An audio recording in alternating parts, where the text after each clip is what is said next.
Welcome back to the ThriveIN Wabash County podcast. Tonight in the studio, myself, Adam Stakeman, and my co-host, Alex Downard. We have a couple experts, I guess is the best way to put it, that are going to be joining us via phone.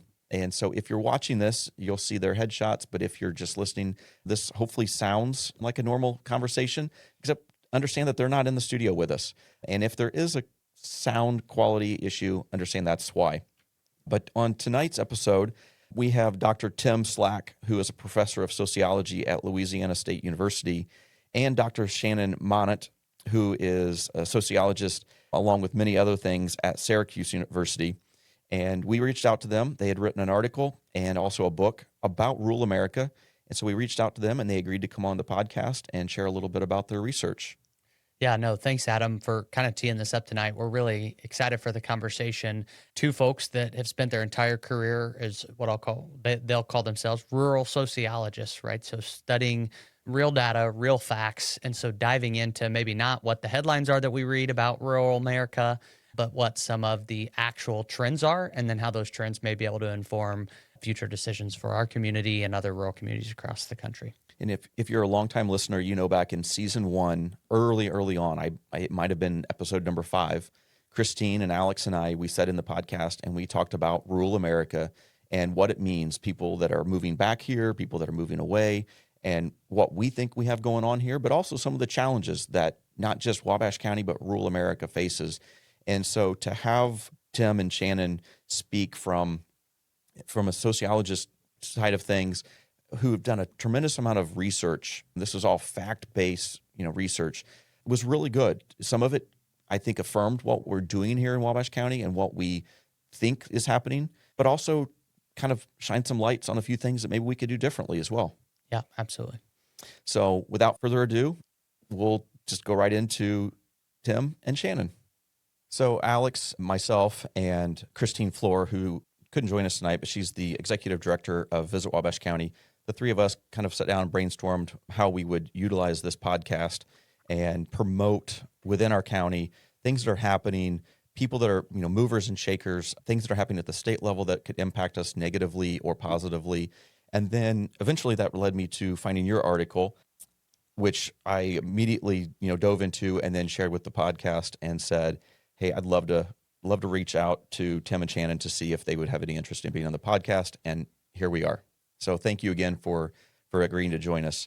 I'm hoping that each of you could just take just a second to kind of introduce yourselves, kind of how you got interested in rural America and demographics and sociology in general.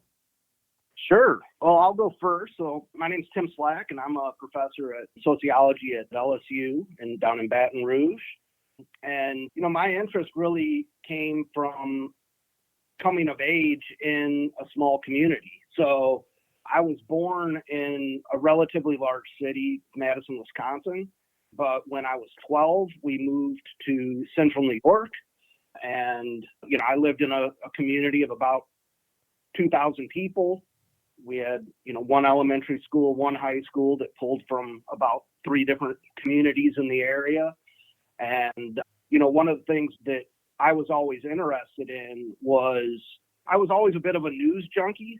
And I was struck at a pretty young age how often the discussions in the news and in politics didn't seem to map on to the realities of folks who lived around me. And so that was really where my interest came from, was, that life experience. And then, I went to college and things,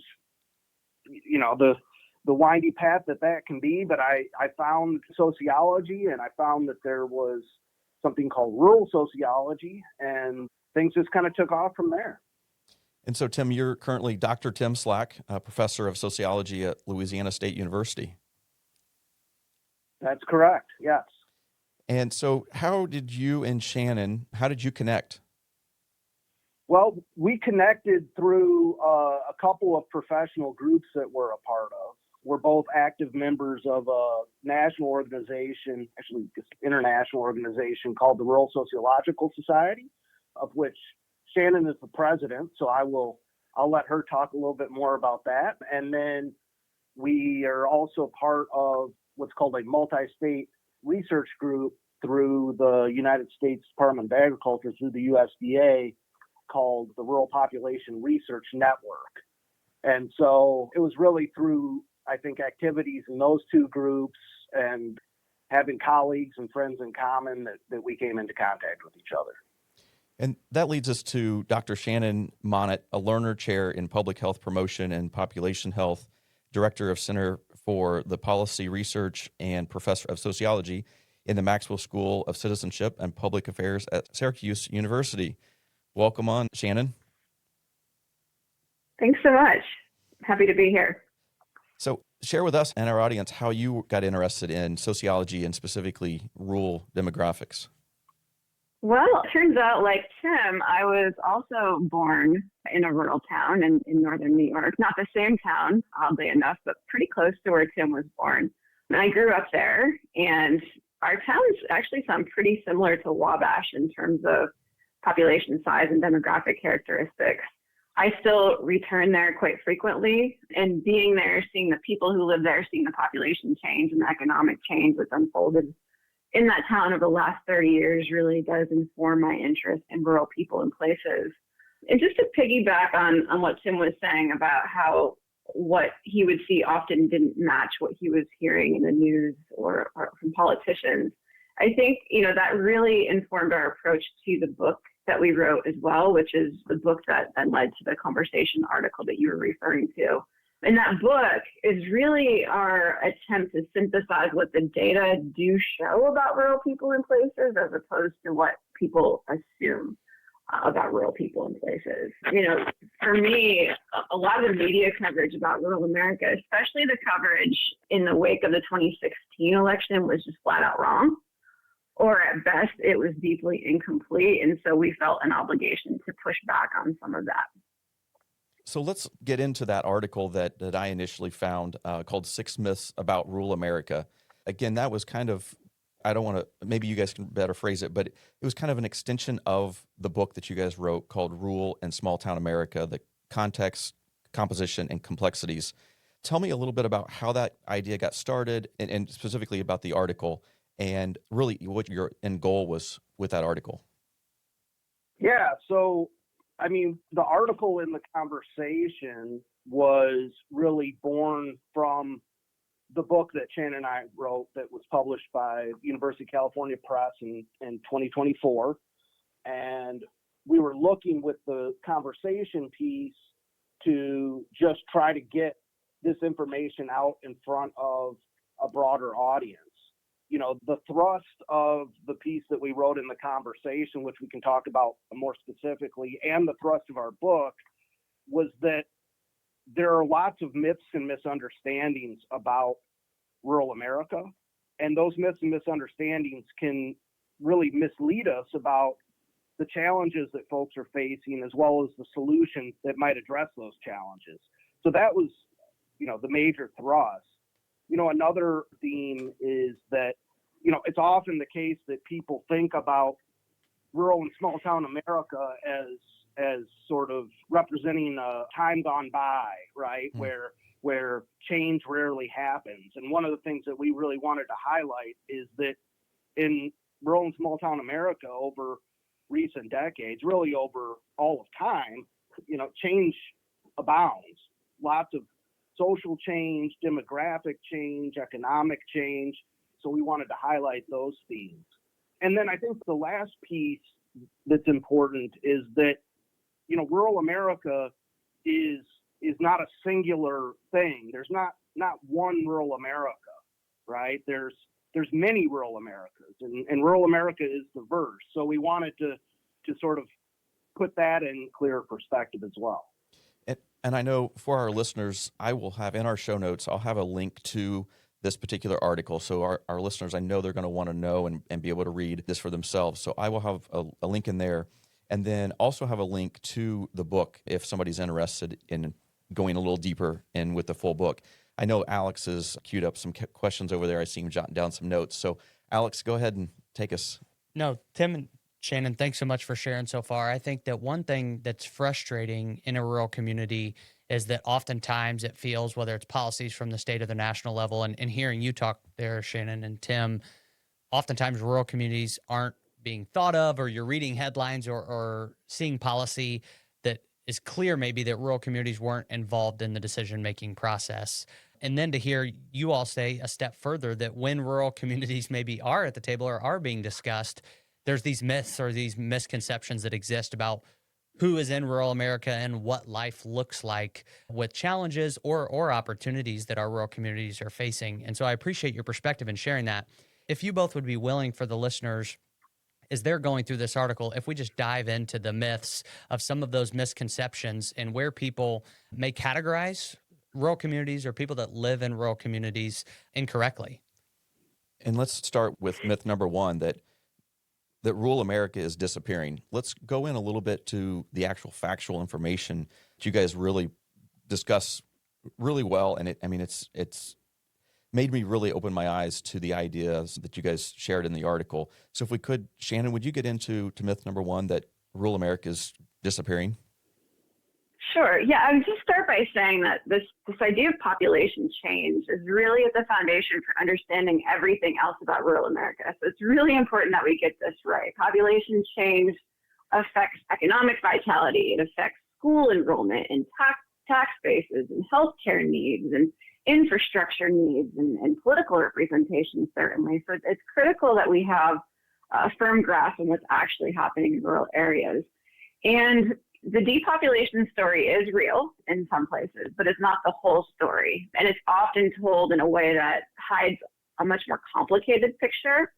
So it's true that many rural communities are in fact losing population, but other rural communities are growing. And those growing places tend to be places that have a lot of natural amenities like lakes or mountains or other venues that can attract lots of tourism. There are also rural places near metropolitan areas that are growing. And I think a lot of people might not know that historically rural populations have actually grown faster than cities during certain periods in our history. And we saw that in the 1970s and again in the 1990s. And as demographers, we refer to those periods as rural rebounds. But what's important about them is that they really remind us this population change trajectory isn't necessarily fixed, that policies can change population growth or decline. And then I also just wanted to bring up a definitional issue that I think people miss entirely when they're talking about rural population decline. So what happens is that when a rural town grows large enough, the federal government reclassifies that place as urban. So what that means is, in a very literal sense, when rural America succeeds in the traditional sense being that it gains population, it ends up getting reclassified out of the rural category. And then we end up with a situation where places that remain classified as rural, the places that don't grow or the places that decline, are increasingly the ones that have the fewest resources and they have the most challenges, not because that's inherent to rural places, but because the rural places that grow get moved out of the rural side of the ledger altogether. So when someone says that rural America is disappearing or depopulating, what they're often really describing is the most disadvantaged slice of rural America, and that's a really important distinction because it changes what kinds of policy responses make sense. Sharon, thank you very much for sharing that. I think that's incredibly important for listeners to know and think about. And that brings up just a point that I'd like to kind of dive a little bit deeper on. A lot of times, and Tim, you'd mentioned it in kind of intro to the piece, but rural communities are often looked at as or thought of as communities that are anti-progress or anti-growth. And so one conversation we have a lot here locally is that we realize and recognize the effects of population decline, right? We realized that if we decline over the next 40 years, the side effects that can come with that, and Sharon, you mentioned some of those as well. But the counterpoint to that is we also don't want to be reclassified. If we're doing this right, what does that look like, right? If we are combating population decline in an appropriate way as a community, we also aren't interested in being an urban area, right? And we can point to different communities in Indiana that our residents, generally speaking, and some of our community leaders, we don't want to be those places or we'd live there, right? And so there is this balance. And so how have you all, or Tim, if you want to speak a little bit more to your point about how rural communities aren't anti-progress, but what's the balance of progress and what you've seen across the country of progress versus growing so much that you become an urban area? Yeah, well, I mean, it's certainly a balancing act, and it's a dilemma in a way. It's a challenge for those that are seeking to do the kinds of things that y'all are. You know, I think the way to think about it is, you know, so often progress or at least economic development in the United States is cast in terms of growth, right? So to be, you know, winning in that sense, you have to grow, right? But growth beyond a certain point means that you're no longer rural. And so it definitely is a major balancing act in terms of maintaining a rural population structure and a rural character of life, but making sure that you have the kind of economic and social vitality that'll allow, you know, young people to stay and raise families and so forth. I think the way that the solutions are varied and are going to depend on particular places. But, you know, the big thing is creating opportunity for young adults, right? Especially family supporting jobs. So, I mean, that kind of thing is critical. But I do want to return back to just what Shannon was talking about. I mean, we do have this sort of really what's sort of a rural demographic paradox, right? Which is growth beyond a certain point means urban. So rural places can grow, but they have to grow slowly and under a particular threshold, right? Or they're going to experience loss.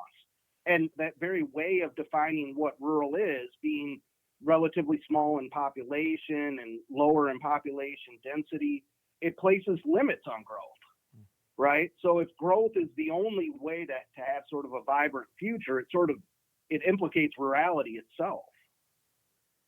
And just to tag on there to that point, I really think we need to think about alternative ways of measuring success besides population growth. So if you are a community leader in a rural area, maybe population growth is not your target. Of course, you don't want to lose population necessarily, but let's think about other measures.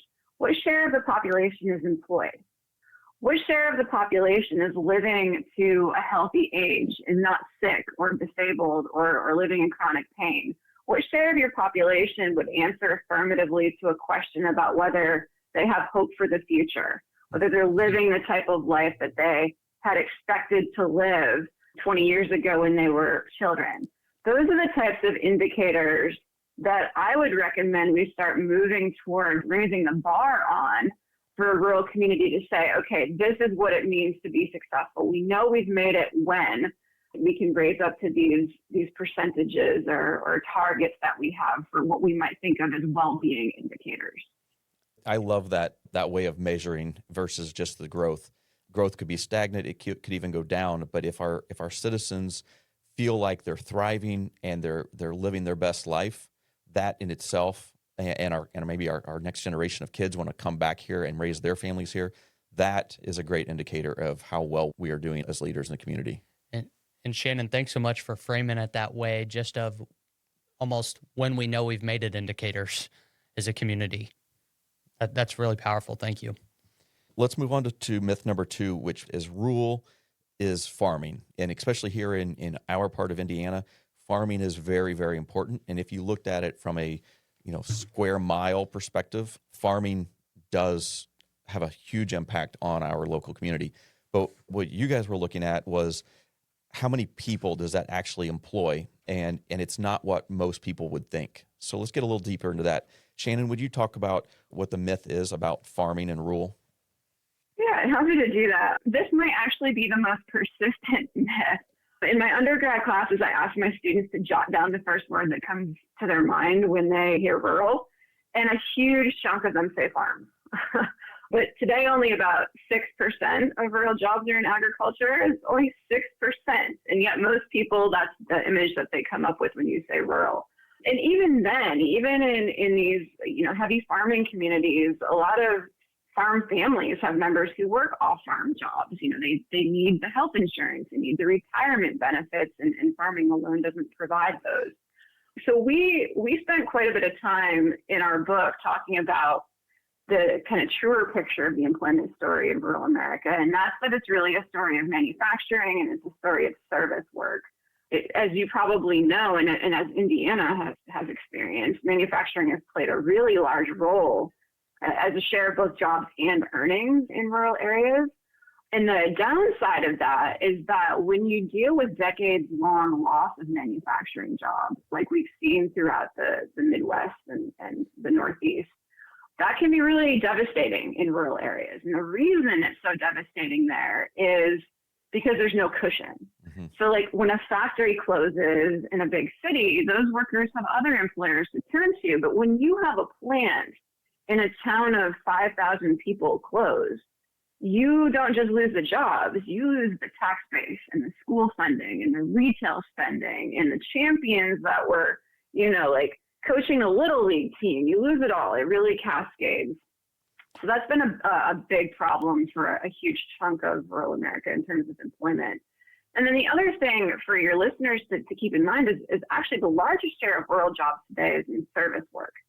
The retail jobs, food service jobs, a lot of home health care, hospitality work in these like growing rural communities. But those jobs are often low wage. They don't come with very good benefits. They have really unstable schedules. And then I would just, add to wrap this up is that, so a lot of people think that rural is kind of synonymous with farming.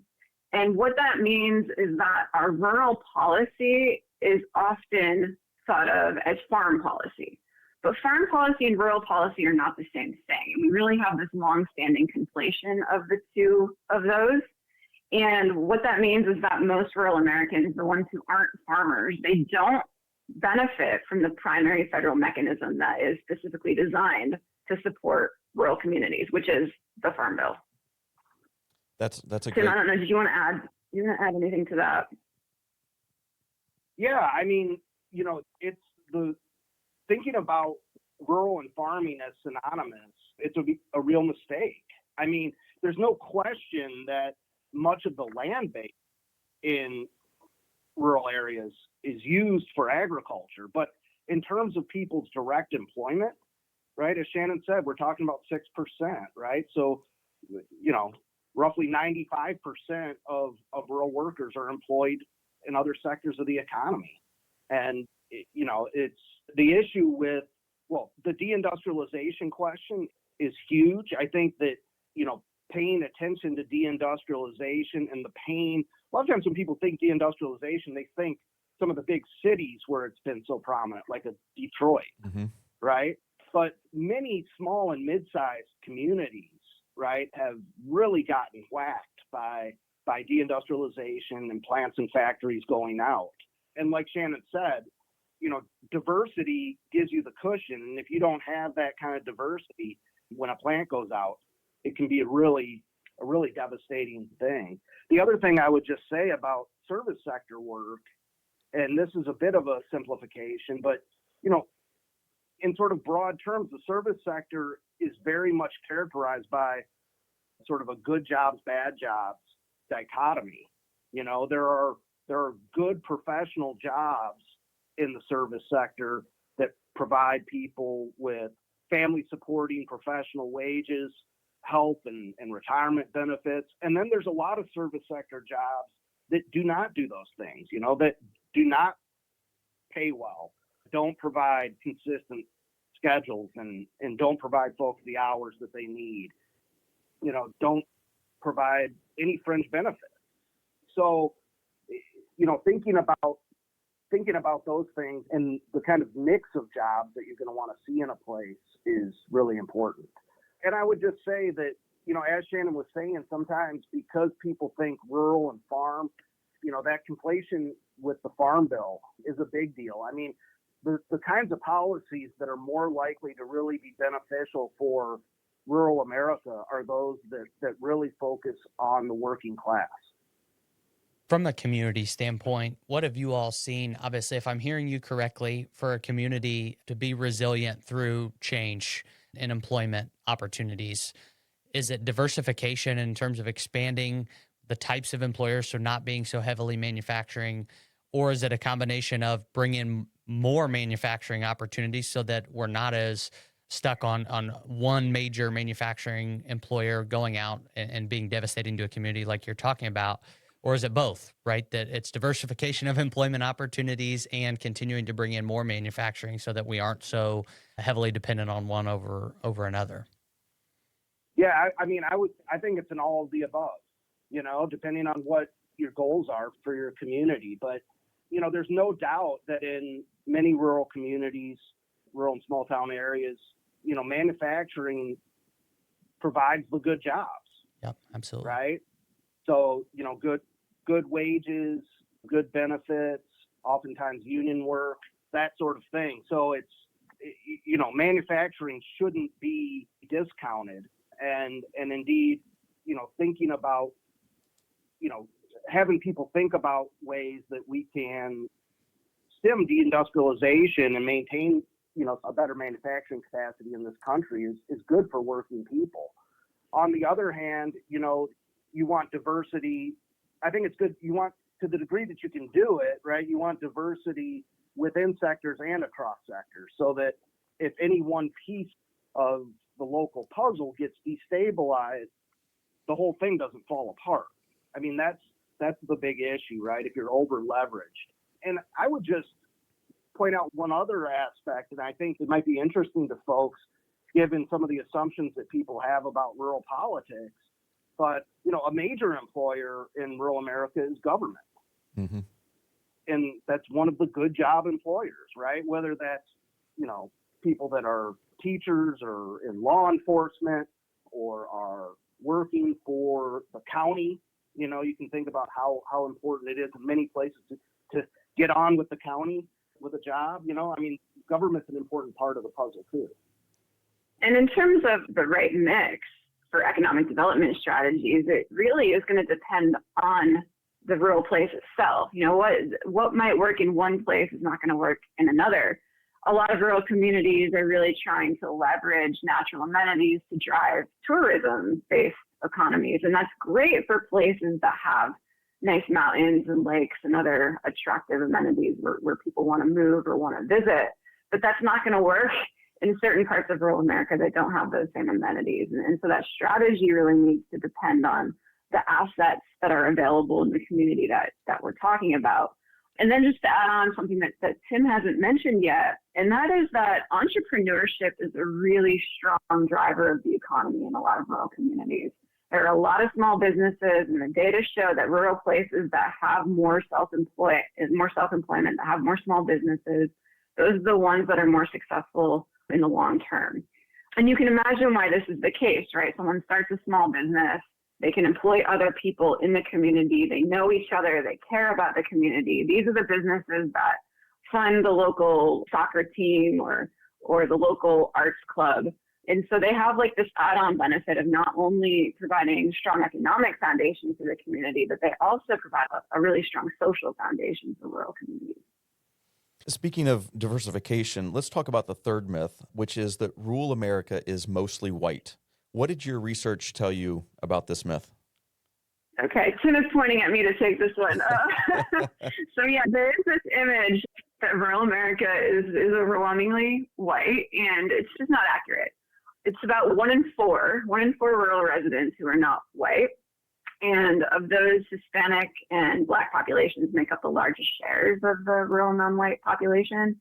And Indigenous people who have been in America, been in rural America the longest, they have the greatest proportion of their total population living in rural areas than any other racial group in the country. And then rural America is diversifying faster than most people realize. The diversification is really being driven by kids. About 1 in 3 rural kids are non-white today. And what that means is that the future of rural America is indeed racially diverse, even if the images that we're seeing in the media don't necessarily reflect that. But it's not a surprise that many people think of rural America as being overwhelmingly white, because rural racial diversity isn't evenly distributed across the country. So there are definitely rural places that are overwhelmingly white, including Wabash, including my hometown in northern New York. Rural minority populations are really concentrated in specific places in the country, like the Southern Black Belt, remote American Indian reservations, the U.S.-Mexico borderlands. And, they're experiencing disadvantages that are in some ways similar to, but in other ways different from the experiences that white rural communities face. And then, these rural non-white communities are often very politically invisible as well. Yeah.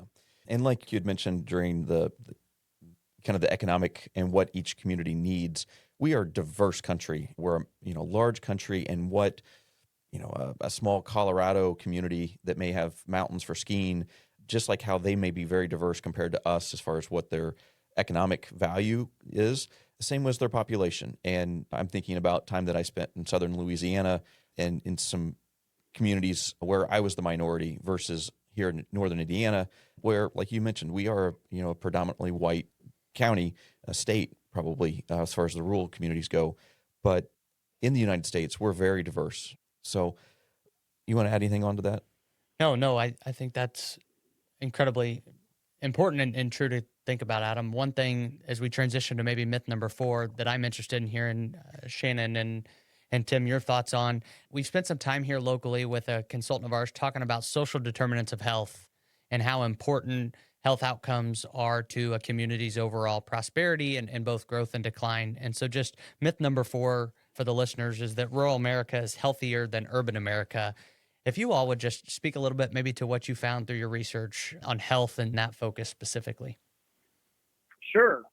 And I would love to hear at some point where you spent time in South Louisiana, because that's where I reside. But just to Shannon's point earlier, I mean, the regionalization is a big deal, So in my part of the country, we have significant rural Black populations. In fact, some of our most sparsely populated areas in our state, up in the Delta in the northeastern corner, are majority Black. And of course, you have major Hispanic populations across the western United States. That said, many of the places where Hispanic populations are actually growing the quickest are outside that traditional southwestern areas in the Midwest and Southeast and so forth. So, many places are changing. In terms of health, one of the ideas that people sometimes have is, and sometimes it's kind of conflated with the idea that everybody in rural America is a farmer. People have this idea that, people are living on these kind of bucolic farms and have all kinds of access to fresh homegrown foods and all of this sort of thing, and they're kind of more salt of the earth and people are healthier. And the reality is that the opposite is true. We have a major issue in this country that scholars call the rural mortality penalty. And that's the fact that people in rural areas die younger and at higher rates than folks in cities do. And that gap has been widening for years. So that's a major aspect of the health equation that we have to pay attention to. And, not only is the rural-urban gap growing in terms of mortality, but it's growing among working age folks. So people that are, between 25 and 64, the rural mortality gap is growing. And the trend is present across nearly all major causes of death. So rural residents have higher rates of death from cancer, from heart disease, COVID-19, motor vehicle crashes, suicide, alcohol misuse, diabetes, stroke, pregnancy-related complications, all sorts of things. And I should really turn this over to Shannon, because she's an expert in this area. Thanks, Tim. So Tim is right on, and it's not just that rural people die younger. It's also that they're spending more of the years of their life unhealthy, right? Rural people have higher rates of chronic pain, higher rates of disability, higher rates of cognitive decline. They're just spending a lot of years of their lives in poor health before they die, and that has profound human costs. But I would like to talk a little bit about the why, right? The causes of this, because you mentioned social determinants of health, and I'm glad that you did, because I think people often assume that this story about the rural health disadvantage is just about healthcare access. And yes, healthcare matters, and we can talk about that if you want, but healthcare accounts for only about 5 to 15% of premature mortality.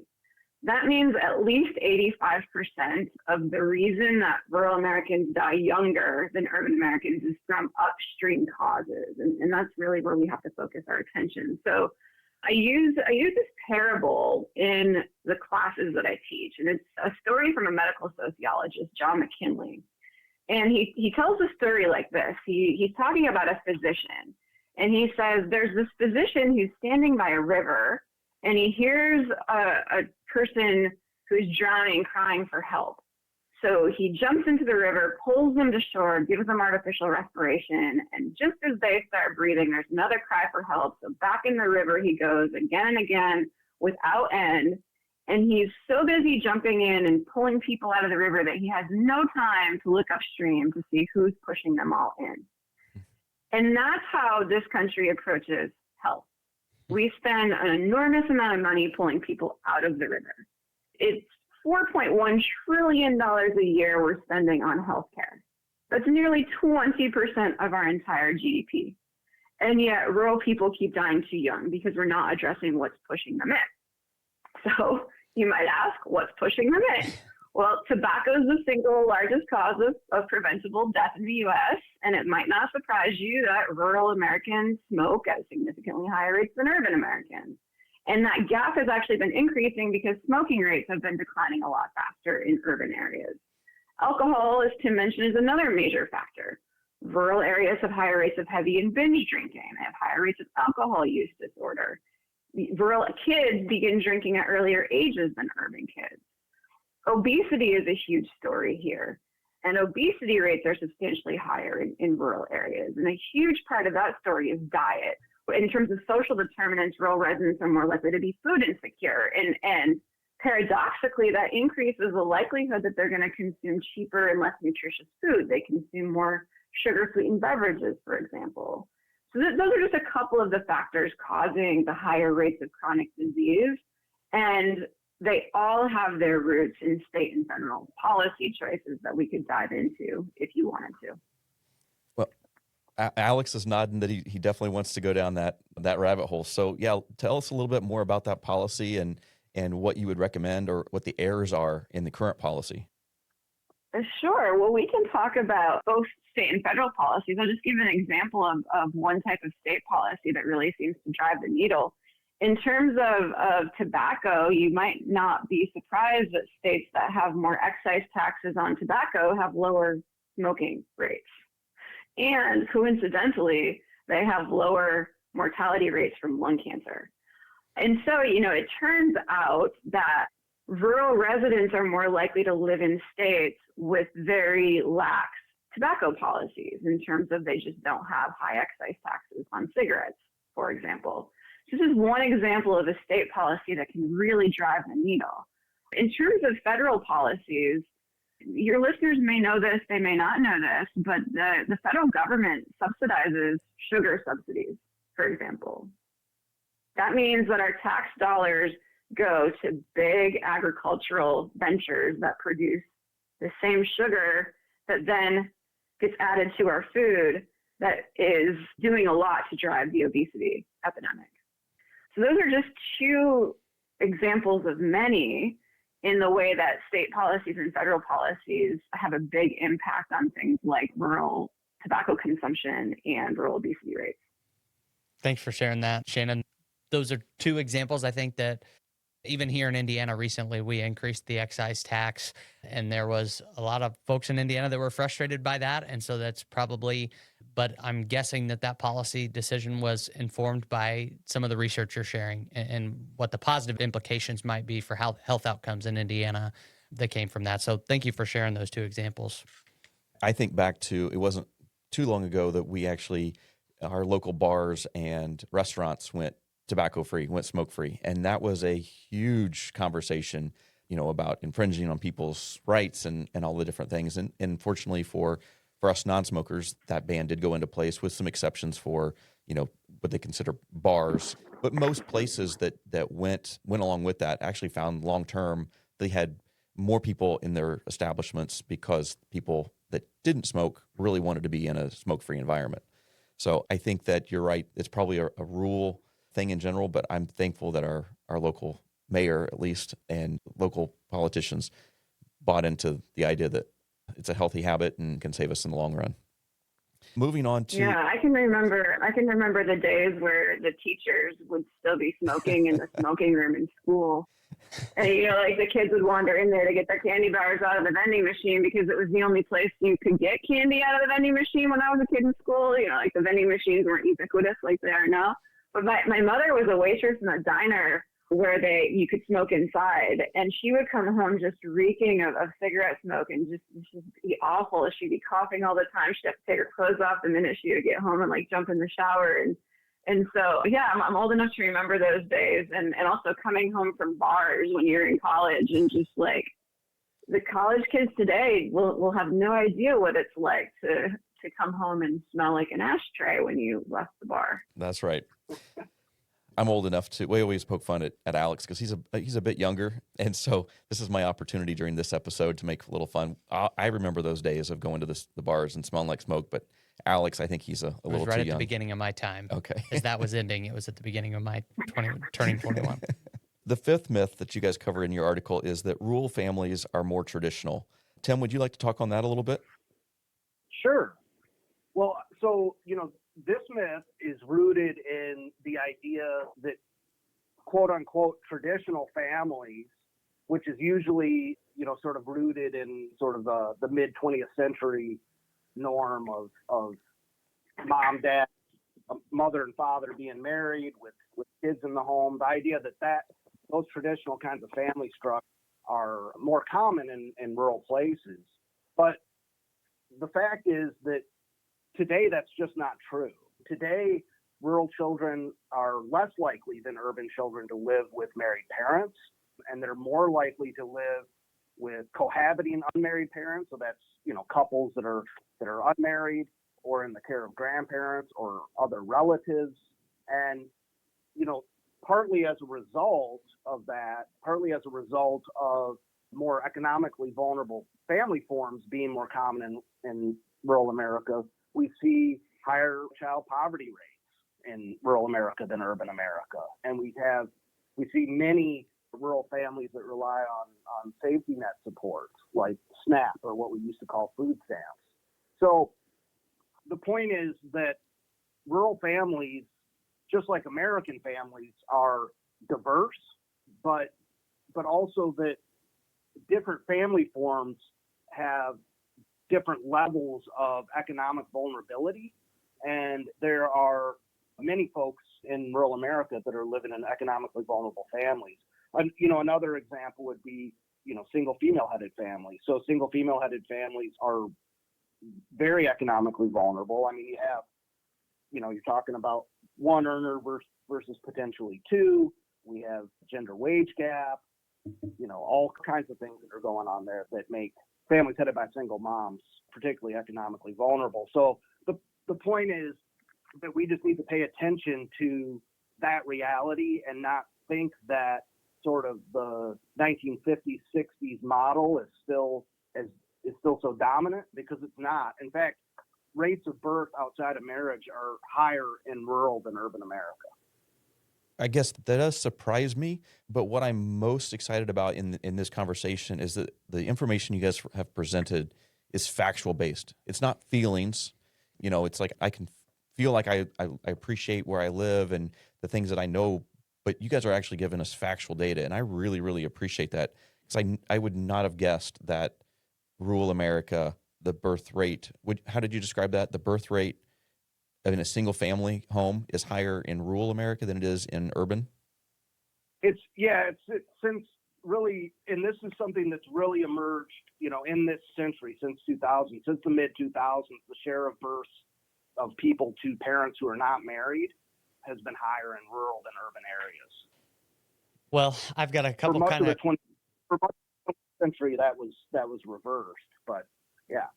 I've got a couple questions maybe coming up here that'll kind of tie all these myths together. But before I get into those, the sixth and final myth here that's mentioned in the article is more of a political myth about rural Indiana, right? And it's listed as a new rural revolt gave Donald Trump the presidential victories in 2016 and 2024. And so if you both would maybe speak a little bit to that. I know that here we've all kind of lived that. I remember and have lived that the last few years. And as polarizing as politics have become, just interested in specifically how it applies to rural communities. Yeah, and Shannon, I picked up on this earlier when you're kind of introducing yourself and introducing the article. You seem like you had a lot of passion towards this, so I'm excited to hear your take on this. But I will say, I think that an entire episode could be done on this particular myth, because there's a lot of data that people are just now kind of figuring out as we look back and look forward on this particular one. But Shannon, would you mind going into a little bit of that? For sure. And right on, you could do a whole episode on this. I think this myth probably got more traction than any of the others that we talked about after 2016. And then, of course, again in 2024, this idea that rural voters rose up in some sort of an unprecedented way to elect Donald Trump. I remember seeing headlines like rural revolt and the revenge of the rural voter.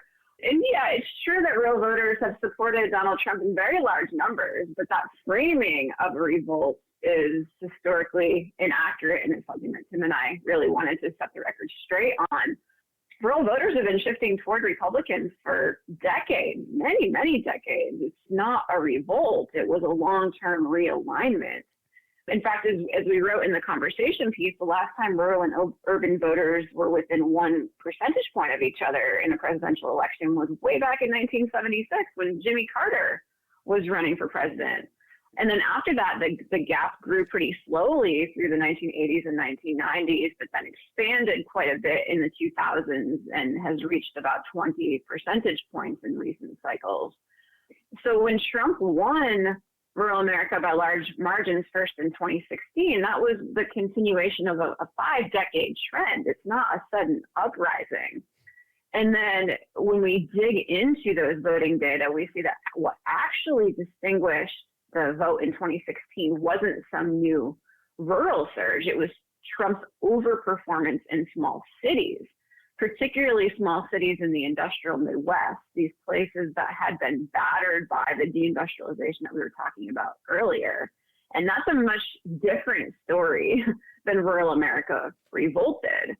And then in 2024, that election just underscores the same point, that key geographic voting story was not rural turnout. It was a sharp drop in urban turnout.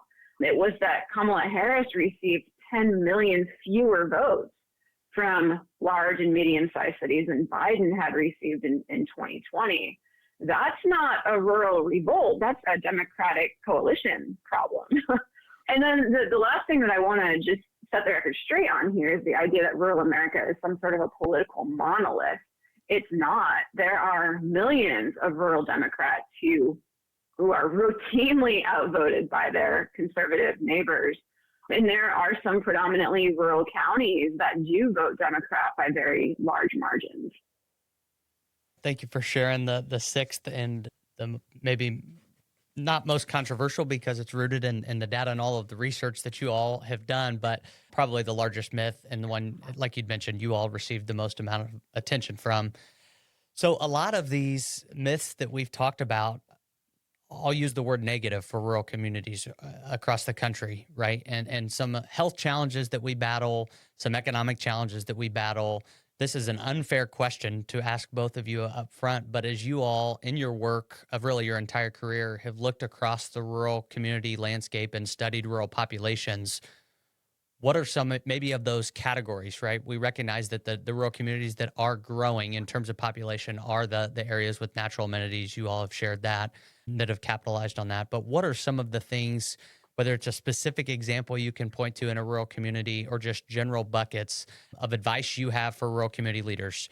We've talked about a lot of macro issues and large scale things that we're facing nationwide, but from a tactful in the trenches every day, what advice would you have for leaders in rural America today? Yeah, well, I can take a stab at that. I think what I would say is that, so many of the issues that we're seeing really come back to struggles that the working class broadly in America are dealing with. I mean, whether it's some of the pressures of economic change, whether it's some of these issues around health, or even some of the stuff that we're talking about with politics. I mean, a lot of what's been driving that is a class realignment with political parties. So I think there's lots of room to center working people in terms of, what you can do at the local level. I mean, generally speaking, what I think most folks want what they've always wanted, which is to live in a place that's safe, where they can make a living, have a few friends, raise their kids, send their children to good schools, that sort of thing. And hopefully be able to make a life where their kids might even stay close to home, right? So that grandparents can be active in their grandbabies' lives and that sort of thing. So, I mean, I think broadly speaking, those are the kinds of things to be thinking about. I mean, you can kind of go full circle back to some of the stuff that Shannon raised at the outset, which is really thinking about quality of life questions, right? And the degree to which a good quality of life is present in the local area. So any of the things that you can do to sort of invest in those sort of things are important. A few decades ago, maybe not a few decades, maybe a decade ago, the USDA's Economic Research Service did a study on return migrants to rural communities. So what they did was went to class reunions in rural towns and asked people why they left, they asked people why they stayed, and they asked people who came back why they came back. And the single most consistent answer for people who either stayed or people who returned after leaving was that they wanted to raise their family in a community with good schools. And they remember their school was a good school. So high quality education is a key, is a foundation to rural communities that really needs to be leveraged. And rural community leaders should think of their local schools as assets and leverage those assets. Rural communities have a lot of other assets too, like strong social cohesion, a lot of deep community identity. Some have very strong natural resources. Some have workforces that really are committed to staying in the community. Those are things that can be built on. Wow. Yeah. Thank you both again for agreeing to come on the podcast and sharing with our guest. I really appreciate your time. This article and then the book are great resources for our local politicians, our state politicians, but also just our citizens of this community or rural America. If they want to learn a little bit more fact-based research, I think that's the key here. Is this isn't about how we feel about rural America, or I like rural and that person likes urban. This is fact-based information. It's about healthcare. It's about economics. It covers everything. So I really appreciate the work that you guys did to put this together. And again, I really appreciate you coming on the podcast. Alex, to wrap things up, do you have any other comments or questions for Tim and Shannon? No, I appreciate both of your time and your work. As Adam said, your research can help inform our decision-making here locally and how we allocate limited resources, the things that hearing you talk about priorities, right? The things that we need to double down on that we're already doing and we need to continue to invest in, but also just how to frame the conversation about priorities and other metrics to look for our community as opposed to just population. But what are those other things that we can look at that help truly drive our resources and our time and our money as a local rural community to address some of these challenges that you've called out that are all fact and database. So just greatly appreciate your work and what you were willing to share with us this evening. Well, we really appreciate y'all reaching out and inviting us to participate. It's been a great dialogue, and I'll just, I agree with you that the data and facts are so important, right? I mean, one of the things that happens sometimes is people get locked into ideological positions and locked into whatever team they're on, right? And the fact of the matter is we got to know what the facts are and understand those together, and people might think about those facts in different sorts of ways. And that's good, because the diversity of ways that we might think about things is an asset and a strength, but we have to be really careful, I think, about locking in on ideological stories and not dealing with the data and the facts that are available to us.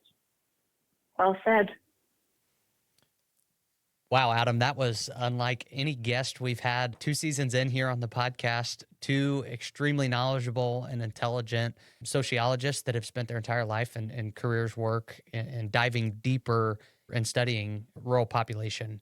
What are your thoughts, just immediate reactions to our conversation this evening? Well, immediate reaction without knowing either of them, never spoken to them, either one, other than exchanging a few emails, to know that they both came from rural communities, and that was their upbringing and really poured into where they are today in their lives. Obviously, both have chosen to live in larger communities, and that's not negative. It's just where they're at in their lives, and they want to be professors at Syracuse and LSU. I mean, those are 2 well-known universities, and they're obviously making an impact. So that was number one that came out. But I heard a lot of things in our conversation that made me feel like we are doing some of the right things, and at least on our local level. They talk on like you said, on a macro level, a lot of these policies.